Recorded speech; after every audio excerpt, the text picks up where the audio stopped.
Hello my lovely friends, and welcome back to Plantiful Bee. Today's video wasn't what I'd originally planned, as life had other ideas.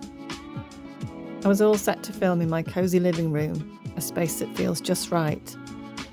But I decided that I wanted to switch over my summer clothes for my winter clothes, so popped up to my loft space to start the process. But when I opened up the hatch, I saw a wasp. I quickly grabbed some stuff and shut the hatch again. However, I decided to go back and grab some more stuff, which is when I saw a rather large nest and several angry wasps. And you guessed it, I got stung and I'm allergic. Cue the professionals, antihistamines, and now lots of boxes in my filming space. Now I'm not allowed back into my loft for a few days.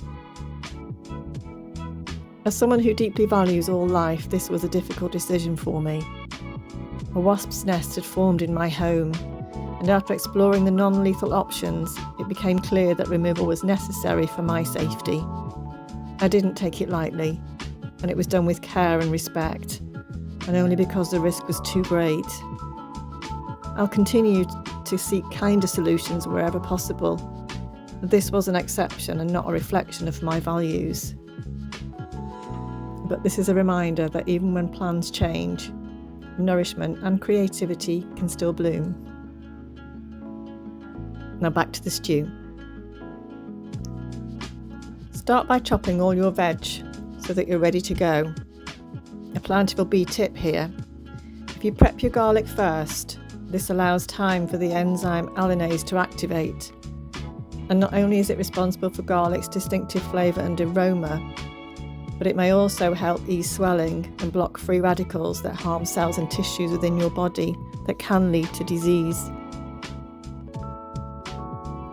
This is a really budget-friendly recipe and makes between 2 and 3 servings depending on how much you want to feed yourself. I've estimated the cost to be at around £3.55 in total, which actually works out about £1.18 per portion. That's for the 3 servings. Taking into account you've probably got some or all of the spices in your cupboards, along with some vegetable stock, salt and pepper, and probably oil too. And I portioned it down to get those costs for you. Nutrition-wise, per serving, which is about 600 grams, the calories works out about 370. There's 21 grams of protein, which comes from the black beans and the sweet potato, and the fibre stands at around 21 grams, which incidentally works out at about 75% of your daily needs. Carbs, which are the mostly complex carbs from the sweet potato and beans, works out at 66 grams, and fat at 4 grams, which mostly comes from the oil. The saturated fat is actually only 1 gram, which is very low. And sugar is at 6 grams, but it is naturally occurring.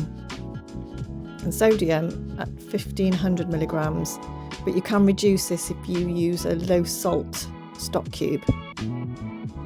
Iron's at 8 milligrams, which is actually over 100% of the recommended daily allowance thanks to the beans and the tomatoes. And potassium works out at around 1300 milligrams, and if you didn't know, it's great for your heart.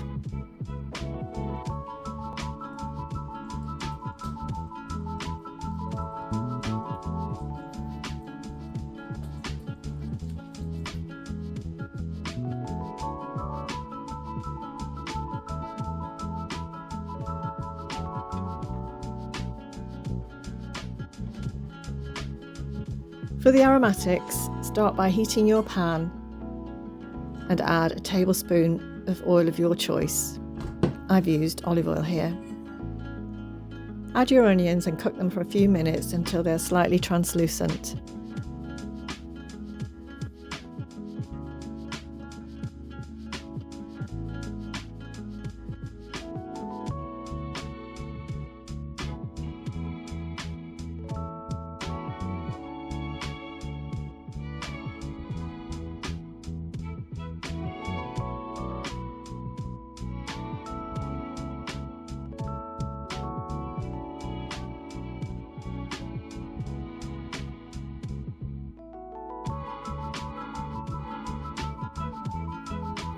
Once the onions are cooked, stir in the spices and allow them to bloom.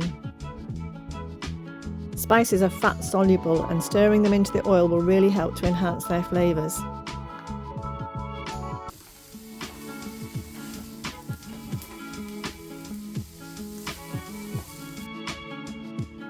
Oops, I forgot to film the next part, but trust me, in went the garlic for a few minutes, followed by the sweet potato chunks, which I allowed to caramelise for a few minutes.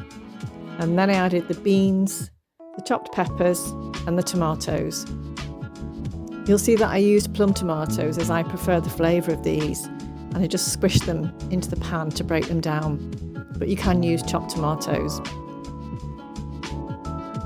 Then I added the stock and stirred it all together and let this simmer for about 25 minutes until everything was tender and fragrant and the house smelled amazing.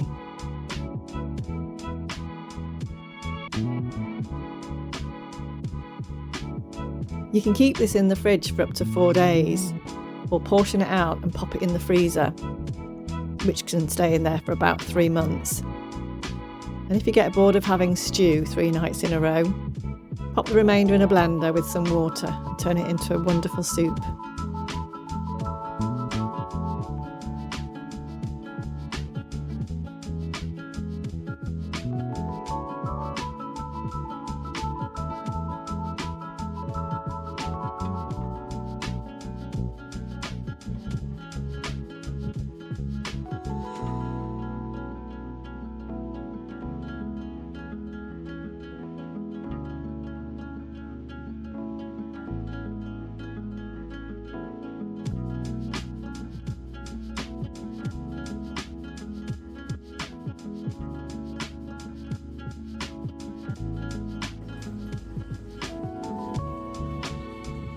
Once it was cooked, I served it with some plant-based yoghurt, and unsweetened coconut yoghurt works really well too.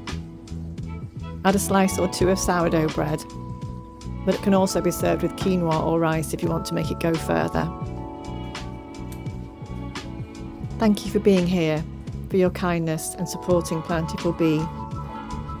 I'll be back soon with the video I originally intended, but for now, please like and subscribe and leave me a comment. Let me know what you'd like me to work on next for you. And in the meantime, I hope this brings a little warmth to your day.